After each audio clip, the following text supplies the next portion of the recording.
जो human being होती है वो हमारी अर्थ को बहुत सारे क्रिएचर्स से शेयर करती रहती है, ये एक दूसरे पर इंटरडिपेंडेंट होते हैं। और जो प्लांट एनिमल और माइक्रो ऑर्गेनिजम्स होते हैं वो रिक्रिएट हो सकते हैं। अब दूसरा टॉपिक आता है बायोलॉजिकल डाइवर्सिटी, मतलब कि biodiversity.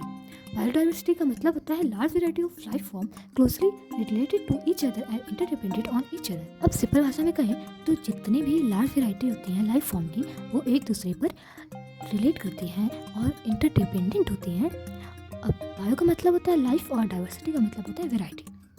Flora and fauna in India.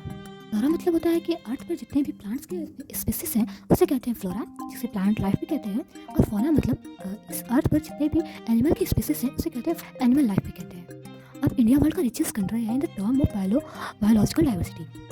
ये पॉसिबल हो पाया है हमारे ट्वाइस और थ्राइस नंबर ऑफ रिकवरी हो पाया है। अब इसके फ्लोरा और फौना के कुछ निगेटिव फैक्टर्स भी होते हैं जिसके कारण ये बहुत कम होते जा रहे हैं। डिफॉरेस्टेशन, पॉचिंग जिसे कहते हैं, illegal hunting and environmental degradation. Conservation of forest and wild life in India. Conservation preserve करती है इकोलॉजिकल डाइवर्सिटी का जो हमारा सपोर्ट सिस्टम है, जैसे कि वाटर, एयर एंड सॉइल। ये प्रिजर्व करता है जेनेटिक डाइवर्सिटी जो प्लांट और एनिमल्स पाई जाती है फॉर बेटर ग्रोथ और स्पीसीज एंड ब्रीडिंग। 1960 और 1970 में एक डिमांड होती है इसके बारे में और उसका आउटकम ये निकलता है Indian national wild life protection act 1972। इसमें क्या होता है, प्रोटेक्टिंग स्पीसीज होती हैं, प्लांट, एनिमल और माइक्रो ऑर्गेनिजम्स। और दूसरा ये होता है कि जो इंडेंजर्ड स्पीसीज हैं उन्हें पॉपुलेशन से बचाई जा सके और जो हैबिटेट है उसे भी बचाया जा सके। हाउ टू प्रिजर्व, हंटिंग को बैन कीजिए, लीगल प्रोटेक्शन हैबिटेट को दीजिए और ट्रेड जो वाइल्ड लाइफ में हो रही हैं उसे रेस्ट्रिक्ट कीजिए। इससे स्पीसीज को प्रोटेक्शन मिल सकती है। अब वाइल्ड लाइफ प्रोटेक्शन एक्ट का आउटकम क्या निकलता है?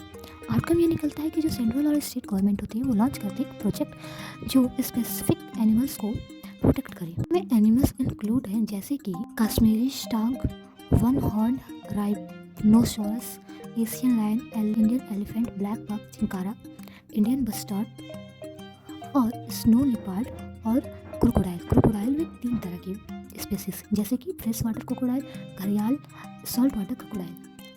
हंटिंग और ट्रेड के द्वारा इंडिया में एक लीगल प्रोटेक्शन भी की गई है। अब हमारा है next topic project tiger. Launch हुआ था 1973 में।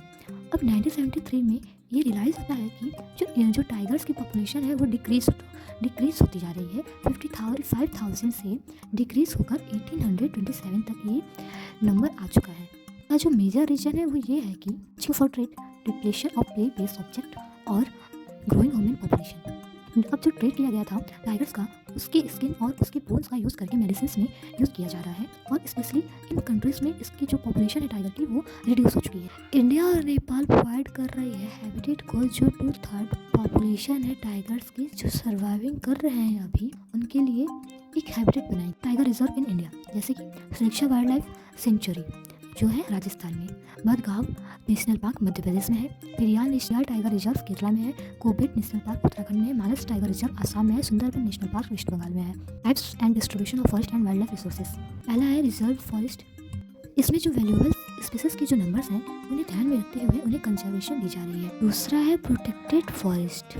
1/3 जो फॉरेस्ट का एरिया है वो प्रोटेक्टेड फॉरेस्ट में आ गया है जो डिक्लेयर किया था फॉरेस्ट डिपार्टमेंट वालों ने। तीसरा है अनक्लास्ड फॉरेस्ट जो होता है प्राइवेट और गवर्नमेंट एजेंसीज के द्वारा। ये जितनी भी ह्यूमन की एक्टिविटीज़ की गई हैं वो अलाउ की गई हैं इन अनक्लास्ड फॉरेस्ट में। ये एक वेस्ट लैंड फॉरेस्ट होता है, ये प्रेजेंट होता है नॉर्थ ईस्ट स्टेट्स में। अब अगला टॉपिक है कम्युनिटी एंड कंजर्वेशन। सुरक्षा टाइगर रिजर्व जो राजस्थान में है उसमें क्या होता है कि वहाँ पर माइनिंग के लिए लोग आते हैं माइनिंग करने के लिए, पर वहाँ पर जो विलेजर्स रहते हैं वो मना कर देते हैं, उन्हें वहाँ पर माइनिंग नहीं करने देते हैं क्योंकि अगर वो माइनिंग करते हैं तो जो प्रोटेक्टेड एरिया रहता है टाइगर्स के लिए वो ख़राब हो जाता है। गाँव के लोग रहते हैं वो अलग वो 12,000 हेक्टेयर की ज़मीन को वो पैरों बाकी सेंचुरी करके डिक्लेयर कर देते हैं, इसमें कोई हंटिंग माइनिंग कुछ नहीं कर सकता है। इससे वो लोग खुद बचाते न खुद करते हैं माइनिंग या फिर पोचिंग और ना ही किसी और को करने देते हैं वहाँ पर। अब अगला आता है चिपको मूवमेंट। चिपको मूवमेंट को हम लोग चिपको आंदोलन के नाम से भी जानते हैं। ये बहुत सारे एरियाज़ में हुए हैं। इसमें क्या होता है कि वनों को काटने के लिए बहुत से लोग आते हैं, पर वहाँ के जो विलेजर्स होते हैं वो पेड़ों से चिपक जाते हैं और जब तक वो लोग जाते नहीं हैं वो लोग वहीं पर चिपके रहते हैं। और वो जो विलेजर्स होते हैं वो बहुत सारे पेड़ पौधे को लगाते भी हैं, उसे किसी प्रकार का नुकसान भी नहीं होने देते हैं। अगला है बीज बचाओ आंदोलन। हुआ था नव दुनिया में और इसमें क्या हुआ था कि ग्रुप का प्रोडक्शन वो भी बिना किसी केमिकल यूज़ के किया जा रहा था। जिन्हें क्रॉप्स के बारे में, क्रॉप प्रोडक्शन के बारे में पता था, तो वो लोग केमिकल का यूज़ बिल्कुल भी नहीं करते थे। तो अगला है जॉइंट फॉरेस्ट मैनेजमेंट GFM। ये प्रोग्राम लॉन्च किया गया था बहुत सारी जगहों पे, जो कराया था स्टेट गवर्नमेंट ने। यहीं पर हमारा चैप्टर होता है समाप्त। मिलते हैं नेक्स्ट वीडियो में।